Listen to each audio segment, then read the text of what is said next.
Tonight, I will be presenting a small selection of Hearst newsreels dealing with the early television developments from 1938 through 1950. The first will be a sound British Gaumont newsreel from 1938 covering early British television technology. Then we will watch additional material from France, the US, and Japan. These other newsreels are without sound, so while they screen, I will give a little more background on the material and also talk a little more about the Hearst Metrotone news collection and the new Hearst newsreel website. Let's begin with the first newsreel.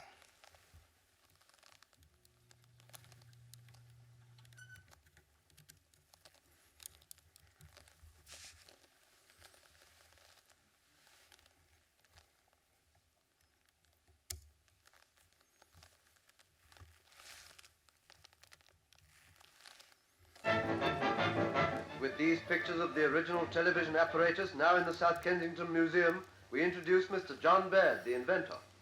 It is now 12 years since this apparatus showed the transmission of outline images to the public for the first time. This is the scanning disc with its lenses.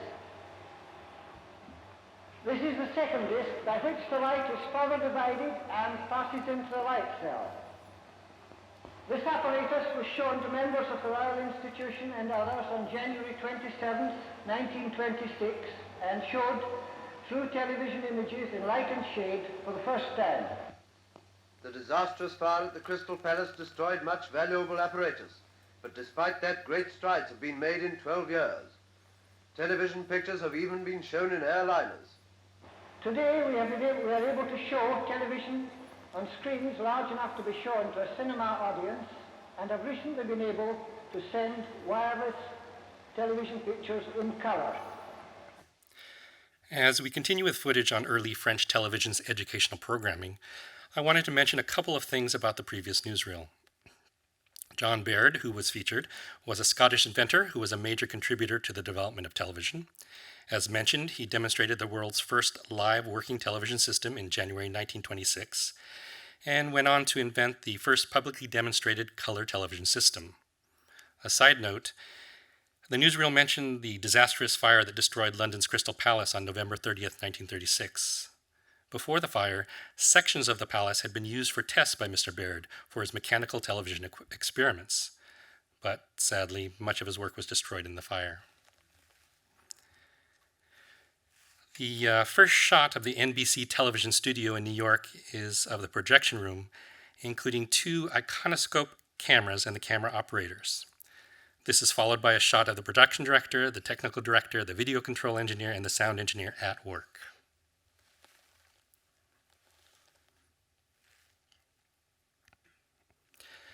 The following brief description is from the Hearst documentation. Emperor Hirohito and Empress Nagako arrive at the Radio Tokyo building to visit the Japan Broadcasting Corporation.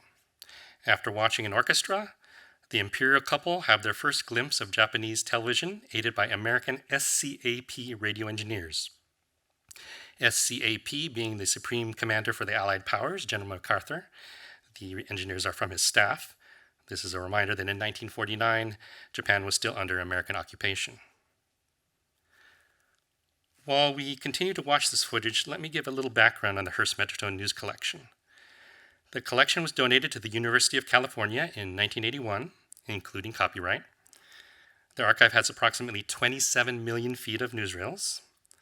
The collection includes both theatrically released newsreels covering a period from 1915 to 1967, and the Telenews series, news footage filmed for use by television newsrooms in the late 1950s and 1960s. The collection also contains a significant amount of unreleased material. In fact, the newsreels that we are watching tonight come from the portion of the collection that was labeled as vault material. Vault material includes footage purchased from other newsreel companies and footage filmed by the Hearst Corporation, but none of this material was ever used in a released newsreel. The Hearst Corporation kept this material solely for stock footage purposes.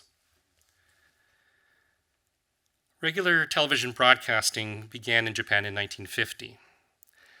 The Hearst description of this footage is as follows: interior of television research lab, lab workers testing television equipment, a television antenna being installed, and later spectators at a downtown department store watch a demonstration by the NHK, the Japan Broadcasting Corporation, of performances being filmed on camera and the broadcast shown on a television monitor set up at the department store. Earlier, I mentioned that I would speak about the Hearst Metrotone News website.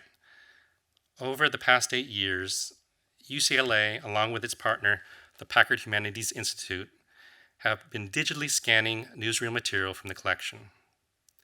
The joint project is led by the Packard Humanities Institute, which has built nitrate film storage vaults for the archive and provided funding, equipment, and technical support for this large-scale digitization project. To date, over 4 million feet have been scanned at 4K. This ongoing project includes creating a website to make this material available to the general public and researchers. The Packard Humanities Institute has recently launched a website to present a majority of the material that has been scanned so far, approximately 15,000 newsreel stories, about 15% of the collection. This website includes original Hearst documentation on the released newsreels and unreleased material, along with the scanned videos.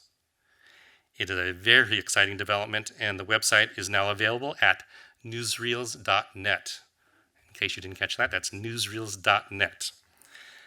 The archive is grateful to the Packard Humanities Institute for its role as the driving force in the project to share the Hearst Metrotone News collection for research, study, and public access.